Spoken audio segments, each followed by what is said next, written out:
ઘટના બની છે 33 જેટલા બાળકોને અત્યારે સારવાર અર્થે લાવવામાં આવ્યા છે। શું કહીશું આ ઘટનાને કઈ રીતે જોવું?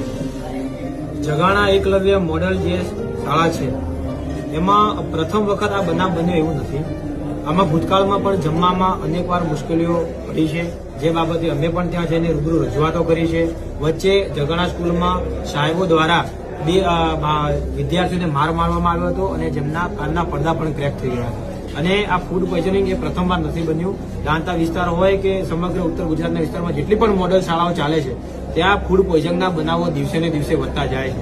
વચમાં કલેક્ટરશ્રીએ પણ આની ગંભીરતા લઈને એક તપાસ કમિટી બનાવી અને કે દરેક જગ્યાએ એક સરપ્રાઇઝ ચેકિંગ થવું જોઈએ કે ક્યાં કેવું ભોજન પીરસાય છે અને આ પ્રકારની ઘટનાઓ ન બને એના માટેનું તકેદારી રાખવા માટેની એક ટીમ બનાવી હતી। પણ આ ટીમ ક્યાંક ને ક્યાંક માત્ર કાગળ પર છે। આજે પણ જે ફૂડ પોઈઝનિંગ થયું છે 35 થી વધારે વિદ્યાર્થીઓ કે જેમની ઉંમર નાના બાળકો છે અને દરેક વાલી પોતાના બાળકને અહીંયા શાળાએ લોકોના વિશ્વાસે એટલે કે જે તે શિક્ષકોના વિશ્વાસે મૂકતા હોય।